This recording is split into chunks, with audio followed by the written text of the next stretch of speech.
और जयपुर से बड़ी खबर है, बिल्डिंग पर जेडीए का बड़ा एक्शन। मालवीय नगर में अचानक झुकी बिल्डिंग पर एक्शन लिया जा रहा है। बिल्डिंग को पूरी तरह से जमींदोज करने की तैयारी में जेडीए नजर आ रहा है। खतरे की आशंका को भांपते हुए जेडीए ने यह फैसला लिया। कल अचानक से झुकी हुई बिल्डिंग आपको नजर आई थी। 5 मंजिला ये बिल्डिंग है जो जमींदोज की जाने की तैयारी की जा रही है। हिस्से जो देखेंगे आप इसके, तो 0 सेटबैक पर इसका निर्माण कराया गया। बिल्डिंग के बाकी हिस्से में भी कई जगहों पर क्योंकि दरारें आ गई थी। गिरधार मार्ग पर कमर्शियल प्रोजेक्ट बनाया जा रहा था। गिरधार मार्ग के प्लॉट नंबर E129 पर बन रही थी 5 मंजिला ये बिल्डिंग। 3 व्यक्ति पार्टनरशिप में बना रहे थे होटल। यहाँ पर हैप्पी गुरनानी, नरेश मवानी बना रहे थे होटल। जेडीए और निगम की बिना परमिशन के ये निर्माण हो रहा था। रिहायशी प्लॉट पर हो रहा था कमर्शियल निर्माण में लापरवाही के चलते बनी बड़े हादसे की आशंका भी। और आखिरकार अब इस बिल्डिंग को जमींदोज करने की तैयारी। और दिनेश तिवारी हमारे सहयोगी लाइव हमारे साथ जुड़े हैं। दिनेश, अभी क्या जानकारी है, क्या जमींदोज किया जा रहा है बिल्डिंग को? बिल्कुल दीपिका, तमाम तैयारियां शुरू हो गई। कुछ देर में जमींदोज करने की कार्रवाई शुरू होगी। जेडीए के अधिकारी मौके पर पहुंच चुके हैं। प्रवर्तन शाखा की पूरी टीम मौके पर पहुंच चुकी है।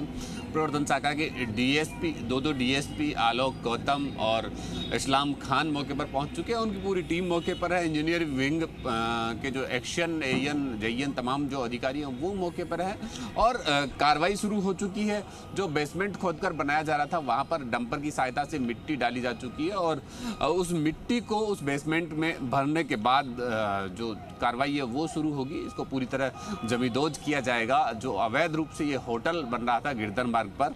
हालांकि देखिए, बिल्डिंग को देखा जाए तो सेटबैक बिल्डिंग मालिक ने छोड़ने का प्रयास किया है, लेकिन निर्माण में जेडीए की परमिशन नहीं थी और ना ही निगम से परमिशन ले गई। ऐसे में बड़ा बिल्डिंग बायलॉज का उल्लंघन ये कहा जा सकता है कि जो नक्शा तैयार किया गया कंस्ट्रक्शन के लिए वो दोनों ही संस्थाओं से अप्रूवल नहीं लिया गया। हालांकि जेडीए का क्षेत्र है, जेडीए की अप्रूवल के बिना कंस्ट्रक्शन हो नहीं सकता। लेकिन कहीं ना कहीं देखा जाए तो जेडीए प्रवर्तन शाखा के अधिकारियों की मिलीभगत भी इसमें कही जा सकती है कि जो जोन अधिकारी है वो पूरे मामले पर लीपापोती करते रहे या अनदेखी करते रहे।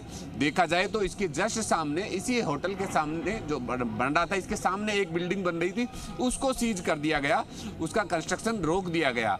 लेकिन इस बिल्डिंग का कंस्ट्रक्शन लगातार लंबे समय से चल रहा था। तो ये कहीं ना कहीं जेडीए की कार्रवाई पर, जेडीए प्रवर्तन शाखा की कार्रवाई पर अपने आप में बड़े सवालिया निशान खड़ा करता है कि आखिर एक बिल्डिंग पूरी तरह सीज कर दी गई, उसका निर्माण रोक दिया गया, तो फिर ये बिल्डिंग जो कि अवैध करार दी गई, जिसके पास दस्तावेज नहीं थे, जेडीए की परमिशन नहीं थी, आखिर ये कैसे बन रही थी?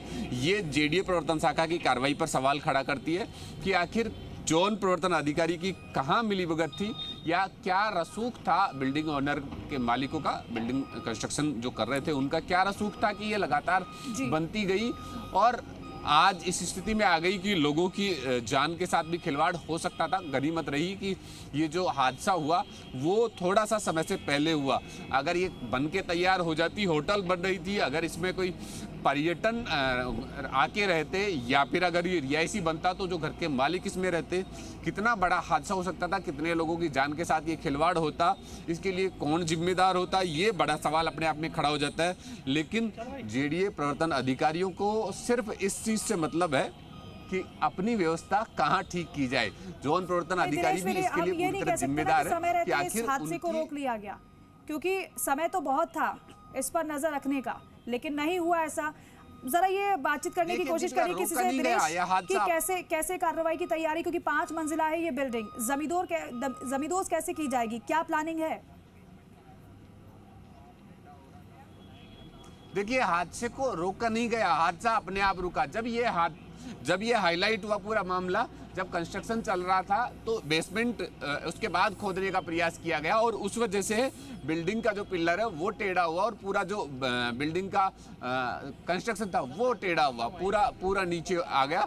इस वजह से ये जेडीए को सूचना दी गई कि ये कभी भी हादसा हो सकता है। मेरे साथ जो बिल्डिंग के मालिक है वो एक बार बात करते हैं। सर, आप ही बना रहे हैं ये बिल्डिंग? हाँ, अपनी है। किस तरह का प्रोजेक्ट वही है, रेजिडेंस के हिसाब से बना रहे हैं। बताया जा रहा है होटल नहीं, पीजी बन रहा था। पीजी बन रहा था। तो ये आप रेजिडेंशियल इसका वो है प्लॉट है और कमर्शियल कॉमर्शियल नहीं वो आर्किटेक्ट के हिसाब से हुआ, आर्किटेक्ट ने हमारे को दिया और सारा हमारे पास कागज कंप्लीट है जेडीए से भी, नगर निगम से। जेडीए की तो आपके पास परमिशन नहीं है? जेडीए की नहीं है, हमारे को आर्किटेक्ट ने बनाया ना, उसने बोला जेडीए नगर निगम आता अब वही है, अब कुछ नहीं है। आर्किटेक्ट ने आपको बेवकूफ बनाया? हाँ, क्योंकि आर्किटेक्ट के आधार पे तो कैसे बना सकते हैं आप? जेडीए निगम की परमिशन ना आर्किटेक्ट के हिसाब से। अब जो हो गया जो होगा, जो प्रशासन चाहेगा, जो गवर्नमेंट चाहेगी वो उसके साथ हम खड़े हैं। अब तो जेडीए ने तो कर दिया फरमान जारी कि खाली करो जमीन दोज की हाँ, जाएगी। खाली होगी जमीन दोज होगी, जो इतना होगा जितना कोऑपरेट करेंगे। क्या नाम है आपका? क्या नाम? मेरा मुकेश। मुकेश। देखिए ये तीसरे पार्टनर है जो ये कह रहे हैं कि पीजी हम बना रहे थे, हॉस्टल हम बना रहे थे। देखा जाए तो कहीं ना कहीं कमर्शियल निर्माण ये किया जा रहा था, चाहे पीजी हो, हॉस्टल हो या फिर होटल हो, अपने आप में रेजिडेंशियल प्लॉट पर ये कमर्शियल निर्माण था।